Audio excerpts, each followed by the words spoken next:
ಅನಾಥ? ನಾನೊಬ್ಬ ಅನಾಥ? ಅಲ್ಲಲ್ಲ, ನಾನು ಅನಾಥರಲ್ಲ, ಅನಾಥ ರಕ್ಷಕ. ಶ್ರೀಮಂತರ ತೂಗು ಹಾಕಿಕೊಂಡು ತಾಯಿ ಸ್ಥಾನವನ್ನೇ ಮಾರು ನಿಂತಿರುವ ರುಂಡ ಚಂಡಾಡು ಉದಯಿಸಿ ಬಂದ ಪ್ರಚಂಡ ಹುಲಿ. ದಿನಕ್ಕೊಂದು ಕೊಲೆ, ಸುಳಿಗೆ, ಕಳ್ಳ ವ್ಯಾಪಾರ ಮಾಡುವವರಿಗೆ ನಾನು ಮಾದರಿಯಾಗಿ ಕನ್ನಡ ನಾಡಲ್ಲೇ ಹುಟ್ಟಿರುವ ಕನ್ನಡ ನಾಯಿಗೆ ಧ್ರುವ ಬಗೆಯವರಿಗೆ ಬುದ್ಧಿ ಕಲಿಸಲೇಬೇಕೆಂದೇ ಈ ಪ್ರಚಂಡ ಹುಲಿ ಬಂದಿದೆ. ಈ ಹುಲಿ ಒಂದು ಸಲ ಕಾಲಿಗೆ ನಿಂತರೆ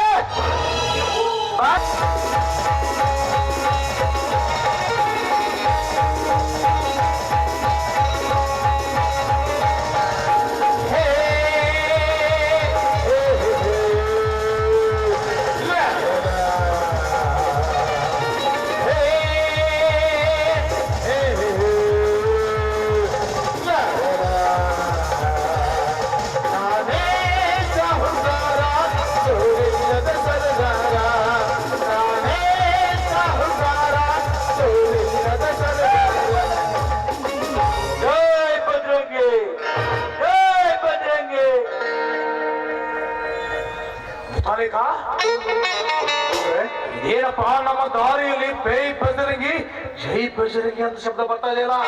ಅವನು ಧರ್ಮದ ಸಿಂಧು, ಹೌದಾ? ಶ್ರೇಷ್ಠ ವ್ಯಕ್ತಿ ಅಂತೇಳಿ ಎಲ್ಲರೂ ಈ ಊರಾಗ ಹಾಡಿ ಹೊಗಳಾಕತ್ತಾರಂತೆ. ಅವನು ಯಾವ ವೀರನಿರಬಹುದು? ಅದು ನನಗೆ ಈಗ ಗೊತ್ತಾಗ್ಬಿಟ್ಟೈತೆ ನೋಡ್ರಿ. ಮತ್ತೆ ನನಗೆ ಹೇಗೆ ಹೇಳಿಲ್ಲ ಮುತಾಲಿಕ ಅವರೇ? ನಿಮಗೆ ಹೇಳಿ ತಲುಸ್ಬೇಕಟ್ಟು ಅನ್ನೋದ್ರೊಳ್ಳೆ ಅವನ್ನ ಇಡೀ ಊರ ಕೊಂಡಾಡ್ತಾ ಇದ್ದಾರೆ. ಅದ್ ಈಗಲೇ ನನಗೂ ಗೊತ್ತಾಗಿತ್ತು ನೋಡಿ.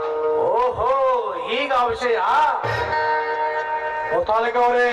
ನೋಡ್ರಿ, ಆ ರವಿಕಾಂತನನ್ನ ನಾವು ಉಪಯೋಗಿಸಿಕೊಂಡು ನಮ್ಮ ಹುಟ್ಟು ಕುಲವೈದ್ಯ ಆಗಿರುವ ಆ ಜಯವೀರ ಕಾಂತಿವೀರನ್ನ ಶೆರೆ ಬೆಳೆಯೋಣ.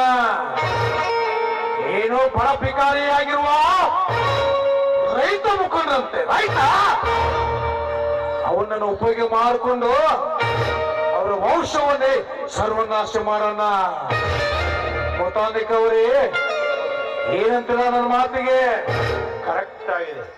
ಇದೇ ಗುಡ್ಡದಲ್ಲಿ ಏನೋ ಒಂದು ಸಿಂಹದನಿ ಬರ್ತಾ ಇದೆ.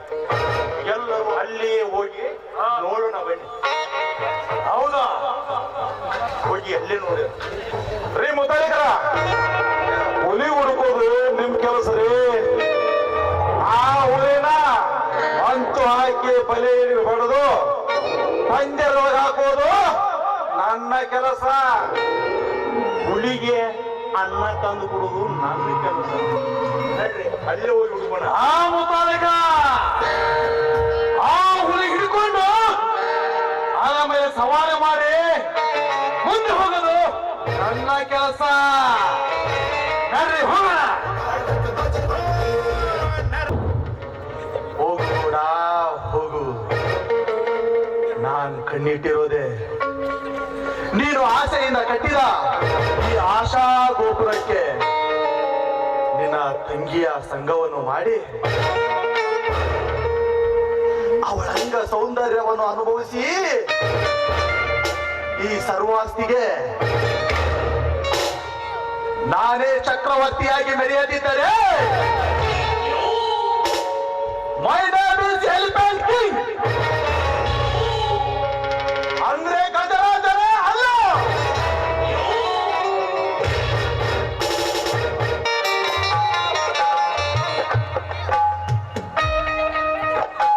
ಅಣ್ಣ, ಅತ್ತಿಗೆ,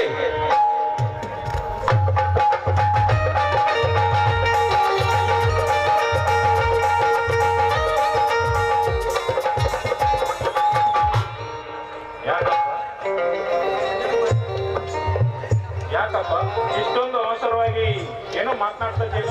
ಅಣ್ಣ, ನಿಮಗೊಂದು ಸಂತೋಷದ ಸುದ್ದಿ ಹೇಳಬೇಕಿತ್ತು, ಅದಕ್ಕೆ. ಗೊತ್ತಾಯ್ತು ಗೊತ್ತಾಯ್ತು. ಸಂತೋಷದ ಸುದ್ದಿ ಅಂದ್ರೆ ಯಾವ್ದೋ ಹುಡುಗಿನ ಲವ್ ಮಾಡ್ತಾ ಇದ್ದೀನ? ಇಲ್ಲ, ಅತ್ತಿಗೆ ಆ ಮದುವೆ ಈಗಿಲ್ಲಮ್ಮ. ನನ್ನ ಆಸೆ ಆಕಾಂಕ್ಷೆಗಳು ಇನ್ನೂ ಬಹಳ ಇವೆ. ಅದೆಲ್ಲ ಮುಗಿದ ಮೇಲೆ ಅದು ಮದುವೆ. ಹಾಗಾದರೆ ಮತ್ತಾವ ವಿಷಯಪ್ಪ? ಅಣ್ಣ, ಶಾಸಕರು ನನ್ನೊಂದಿಗೆ ಚರ್ಚಿಸಿ ಒಂದು ವಿಷಯಕ್ಕೆ ಬಂದಿದ್ದಾರೆ ಅಣ್ಣ. ತಮ್ಮ, ಹಾಗಾದರೆ ಅದು ರಾಜಕೀಯ ವಿಷಯ ಏನಪ್ಪ? ರಾಜಕೀಯ ವಿಷಯ ಅಲ್ಲ ಅಣ್ಣ. ಒಂದು ಆ ಶಾಸಕರು ಮಕ್ಕಳ ವಿದ್ಯಾಭ್ಯಾಸ ಸಲುವಾಗಿ ಒಂದು ವಿದ್ಯಾಕೇತನ ಸಂಸ್ಥೆಯನ್ನು ಸ್ಥಾಪಿಸಬೇಕೆಂದು ಹೇಳಿದ್ದಾರೆ ಅಣ್ಣ. ಅದಕ್ಕೆ ನೋಡಪ್ಪ ಕ್ರಾಂತಿವೀರ, ಆ ದೇವೇಗೌಡರು ಮೊದಲೇ ಒಂದು ಶಿಕ್ಷಣ ಸಂಸ್ಥೆಯೊಂದನ್ನು ಸ್ಥಾಪಿಸಿದ್ದಾರೆ. ಅವರ ವಿರುದ್ಧ ಕಟ್ಟಿಕೊಂಡು ನೀವು ಶಿಕ್ಷಣ ಸಂಸ್ಥೆಯನ್ನು ಸ್ಥಾಪಿಸುವುದೆಂದರೆ ನನಗೇಕು ಅನುಮಾನ ಏಕಣ್ಣ. ಅದಕ್ಕೆಲ್ಲ ನಾನಿದ್ದೀನಿ. ನಮ್ಮ ಶಾಸಕರಿದ್ದಾರೆ, ನಮ್ಮ ತಾಲೂಕಿನ ಅಪಾರ ಅಭಿಮಾನಿಗಳಿದ್ದಾರೆ. ನೀನು ನನಗೆ ಒಪ್ಪಿಗೆ ಕೊಡೋಣ. ಆ ಶಿಕ್ಷಣ ಸಂಸ್ಥೆಯನ್ನು ಸ್ಥಾಪಿಸಿ ಈ ಜಿಲ್ಲೆಯಲ್ಲಿ ಅದೊಂದು ಮಾದರಿ ಶಿಕ್ಷಣ ಸಂಸ್ಥೆಯನ್ನಾಗಿ ಮಾಡಿಬಿಡ್ತೀನಿ. ನನಗೆ ನೋಡಪ್ಪ ಒಪ್ಪಿಗೆ ಕೊಡು. ನೋಡಪ್ಪ ಕ್ರಾಂತಿವೀರ, ನೀನು ಶಾಲೆಯನ್ನು ಬಿಟ್ಟು 5 ವರ್ಷಗಳಾದವು. ಅಂಥದ್ರಲ್ಲಿ ನಿನಗೆ ಶಿಕ್ಷಣದ ಬಗ್ಗೆ ಎರಡಷ್ಟು ಗೊತ್ತಿಲ್ಲ. ಕೃಷಿ ಕೆಲಸ ಮಾಡಿ ಜೀವನವನ್ನು ಸಾಗಿಸುತ್ತಿದ್ದೆ. ಅಂಥದ್ರಲ್ಲಿ ನೀನು ಶಿಕ್ಷಣ ಸಂಸ್ಥೆಯನ್ನು ಸ್ಥಾಪಿಸುವುದೆಂದರೆ ನನಗೆ ಭಯವಾಗ್ತಿದೆ. ಭಯದ ಭೀತಿ ಹರಿದ ಕಣ್ಣ. ಅದಕ್ಕೆ ನಾನಿದ್ದೀನಿ. ಈ ಶಿಕ್ಷಣ ಸಂಸ್ಥೆಯನ್ನು ಮಾಡಿ ಜ್ಞಾನವೆಂಬ ಈ ಕ್ರಾಂತಿ ಕಹಳೆ ಓದಿಸಿ ಅಕ್ಷರ ಜ್ಞಾನದಿಂದಲೇ ಬಡತನದ ಭೂತ ಹೊಡೆದೋಡಿಸಿ ನಿಮ್ಮ ಈ ಜಿಲ್ಲೆಗೆ ಒಂದು ಹೆಸರು ತರ್ತೀನಿ. ನನ್ನ ಆಶೀರ್ವಾದ ಮಾಡೋಣ. ಹೇಳಪ್ಪ ಹೇಳು. ಧೈರ್ಯಂ ಸರ್ವತ್ರ ಸಾಧನಂ. ಆ ವೀರಭದ್ರೇಶ್ವರನ ಆಶೀರ್ವಾದ ಸದಾ ನಿನ್ನ ಮೇಲಿರಲಿ. ನಿನಗೆ ಜಯವಾದ. ಹೌದಪ್ಪ, ನೀನ್ ನಡೆಯುವ ಸತ್ಯದ ಹಾದಿಯಲ್ಲಿ ಕಲ್ಲು ಮುಳ್ಳು ಎಷ್ಟೇ ಇದ್ರು ಅವೆಲ್ಲವೂ ನಿನ್ನ ಪಾಲಿಗೆ ಹೂವಾಗಲಿ. ನೀನು ಕೈಗೆತ್ತಿಕೊಂಡ ಕೆಲಸ ನಿನ್ನ ಪಾಲಿಗೆ ಗೆಲುವಾಗಿ ಬರಲಿ. ನಿನಗೆ ಬಂದ ತೊಂದರೆ ಎಲ್ಲ ದೂರಾಗಿ ಆ ಭಗವಂತನ ಕೃಪೆ ಸದಾ ನಿನ್ನ ಮೇಲಿರಲಿ. ಹಾಗಂತ ನಾನು ಆ ವೀರಭದ್ರೇಶ್ವರಲ್ಲಿ ಕೈ ಎಂಬುದು ಬೇಡ್ಕೊಳ್ತೀನಿ. ಆದರೂ ಆ ಗೌಡನ ಬಗ್ಗೆ ಸ್ವಲ್ಪ ಹುಷಾರಾಗಿರ್ಬೇಕಪ್ಪ. ಆಯ್ತು ಅತ್ತಿಗೆ, ಆಯ್ತು. ನಾ ನಡೆವ ಈ ಸತ್ಯದ ಹಾದಿಯಲ್ಲಿ ಆ ದೇವೇಗೌಡ ಎಂತ ಕುತಂತ್ರ ಮಾಡಿದರೂ ನಾನು ಹೆದರುವುದಿಲ್ಲ. ನಿಮ್ಮಿಬ್ಬರ ಈ ನನ್ನ ಮಸ್ತಕದ ಮೇಲಿದ್ದರೆ ಸಾಕು. ಈ ಅಹಂಕಾರದ ಜಗದಲ್ಲಿ ನಾನು ಸತ್ಯದ ಗೂಡು ಕಟ್ಟಿ ಅಕ್ಷರ ಜ್ಞಾನದಿಂದಲೇ ಬಡತನದ ಭೂತ ಹೊಡೆದೋಡಿಸಿ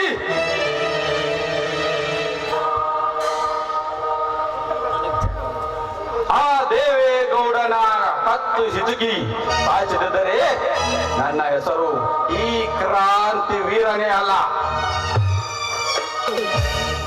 ಅದಕ್ಕೆ ಈ ಮಾರುತೇಶ್ವರನೇ ಸಾಕ್ಷಿ. ಸಂತೋಷ, ಸಂತೋಷ. ಇದೇ ಸಂತೋಷದ ಇದ್ದಲ್ಲಿ ಎದೆ ಯುಪ್ಪಿಸಿಕೊಂಡು ನಾವೆಲ್ಲರೂ ಹಾಡೋಣ. ಅಲ್ಲುಂಟು ಇಲ್ಲುಂಟು ಎಲ್ಲುಂಟು ಎಂದು ಕಾಣದ ದೇವರನು ಹುಡುಕುವುದೇಕೆ? ಹರಿವ ನೀರನ್ನೇ ಮುಳುಗುಳುಗೀಳುತ್ತ ಕಲ್ಪನೆ ಏಕೆ? ಕಲ್ಪನೆ ಏಕೆ? ಮನೆಗೆ ಮಂತ್ರಾಲಯ, ಮನಸ್ಸೇ ದೇವಾಲಯ, ಮನೆಗೆ ಮಂತ್ರಾಲಯ, ಮನಸ್ಸೇ ದೇವಾಲಯ.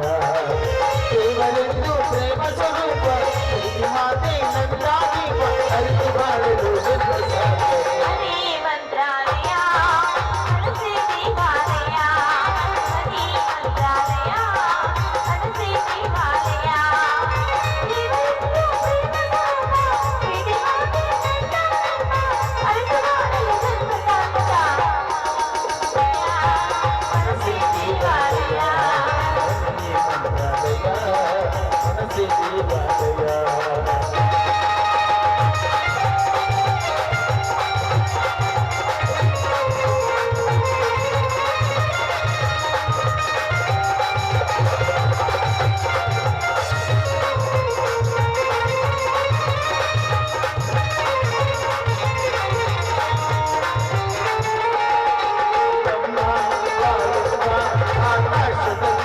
ಮಕ್ಕಳೇ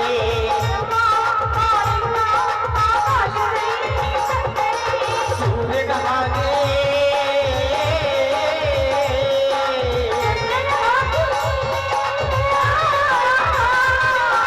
ಸೂರ್ಯಚಂದ್ರನ ಹಾಗೆ ಬೆಳಗುವ ಸೊಗದರ ಸಂಭ್ರಮ ಮನೆಗೆ ತರುವ ಮನೆಯೇ ಮಂತ್ರಾಲಯ ಮನಸ್ಸೇ ದೇವಾಲಯ ಲಾ ಲಾ ಲಾ ಲಾ ಲಾ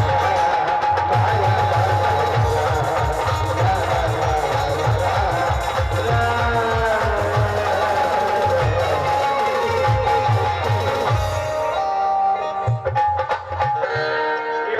ಹೋಗೋಣ? ಹಾ, ಬನ್ನಿ ಬನ್ನಿ.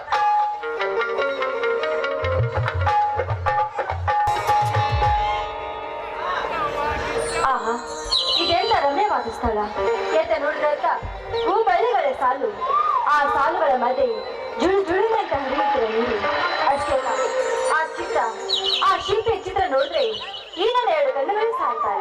ಇವುಗಳ ಮಧ್ಯೆ ನನಗೆ ಹಾಡಿ ಕುಣಿಬೇಕು ಅಂತ ಆಸೆ ಆಗ್ತಾ ಇದೆ.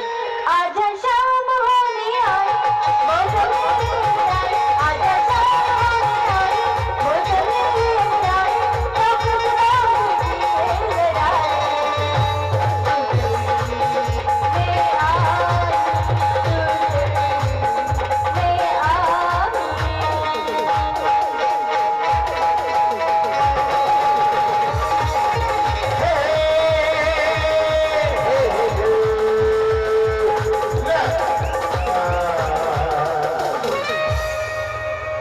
ವಾ ವಾ ವಾ ವಾ ರೇ ವಾ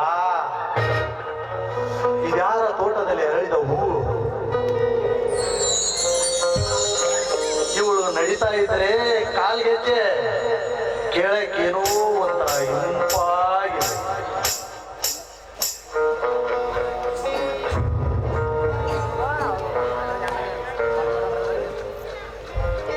ಓ ರಾಧಿಕಾ, ಗೌಡರ ತಂಗಿ ರಂಬೆ. ರಾಧಿಕಾ, ಇದು ಒಳ್ಳೆ ಸಮಯ. ಯಾರು? ನಾನು ನಿಮ್ಮ ಅಣ್ಣನ ಸರ್ವ ಸಂಸ್ಥೆಯ ಮ್ಯಾನೇಜಿಂಗ್ ಡೈರೆಕ್ಟರ್, ಅರ್ಥಾತ್ ಹೊಸ ಬಿಸಿನೆಸ್ ಪಾರ್ಟ್ನರ್ ಗಜರಾಜ. ಓಹೋ, ನಮ್ಮ ಸಂಸ್ಥೆಯ ನಿಮ್ಗೆ ತುಂಬಾ ಥ್ಯಾಂಕ್ಸ್. ನಾನು ಹೋಗ್ಬೇಕು, ಸ್ವಲ್ಪ ದಾರಿ.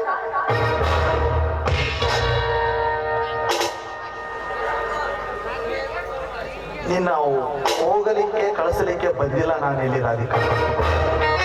ನೀನು ಇಡ್ತಾ ಇದೆಯಲ್ಲ ತಪ್ಪು ಹೆಜ್ಜೆ, ಅದನ್ನ ಸರಿಪಡಿಸಿ ನಿನ್ನ ಜೀವನಕ್ಕೆ ಒಂದು ಒಳ್ಳೆ ದಾರಿ ಕಲ್ಪಿಸಿಕೊಡ್ಬೇಕಂದೆ. ಹಾ ಹಾ, ಬಂದಿದ್ದಾಯ್ತಲ್ಲ, ನನಗೆ ದಾರಿ ಬಿಡಿ, ನಾನು ಹೋಗ್ಬೇಕು.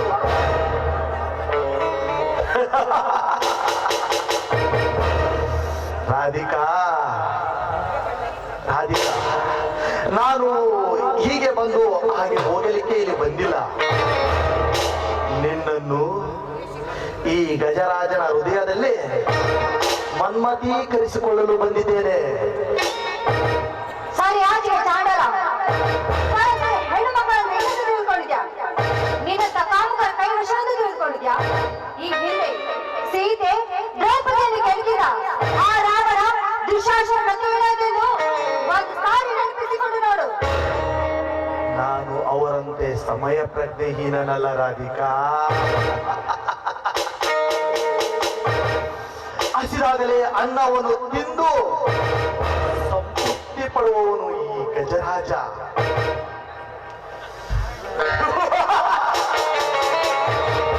ನನ್ನ ಮಾತನ್ನು ಕೇಳಿ ನನ್ನನ್ನು ಒಪ್ಕೋ. ನಿನ್ ಜೀವನ ತುಂಬಾ ಸುಂದರವಾಗಿರುತ್ತೆ ರಾಧಿಕಾ.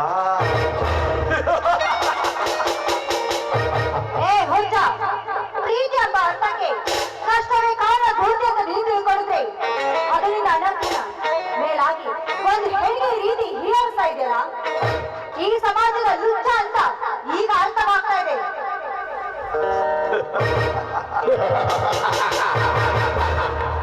ಸಮಾಜ, ಈ ನಿನ್ನ ಸಮಾಜ ಈ ಸಮಾಜದ ಬಗ್ಗೆ ಒಂದು ಮಾತು ಹೇಳ್ತೀನಿ ಕೇಳ್ರಿ. ಈ ಸಮಾಜದಲ್ಲಿ ಹೆಸರಿಗೆ ಗಂಡ ಹೆಂಡತಿ ಅಂತ ಹೇಳ್ಬಿಟ್ಟು ಹೆಂಡತಿ ಗಂಡನ ಪಾದ ಪೂಜೆ ಮಾಡಿ ಚೆನ್ನಾಗಿರ್ತಾಳೆ. ಆದ್ರೆ ಬಾಜು ಮನೆಯ ಮಾಂತ್ರಿಕನ ಜೊತೆ ಸಂಘ ಮಾಡಿಕೊಂಡು ಆರಾಮಾಗಿ ಎಷ್ಟು ಜನ ಇಲ್ಲ. ಹೆಸರಿಗೆ ಅಣ್ಣ ತಂಗಿ ಅಂತೆ ನಟನೆ ಮಾಡಿ 3 ತಿಂಗಳು ಎಷ್ಟು ಜನ ಆಗಿಲ್ಲ ಹೆಣ್ಮಕ್ಳು.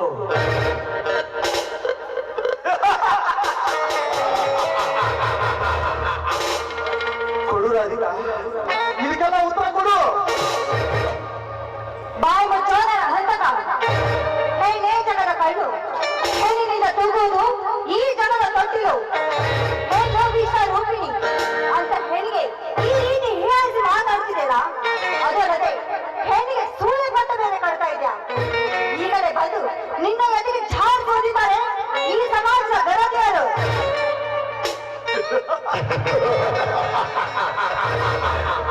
ನಿನ್ನ ಗರತಿಯ ಸಮಾಜ.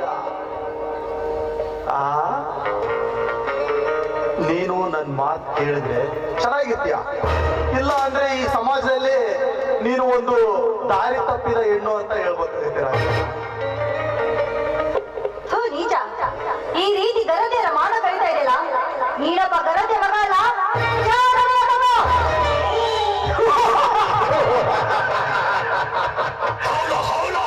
ಚಾರಿಣಿಯ ಮಗ,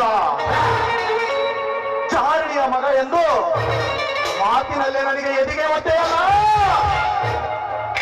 ಮುಗಿತು ರಾಧಿಕಾ, ನಿನ್ನ ಕತೆ ಇವತ್ತಿಗೆ ಮುಗಿತು. ಯಾರು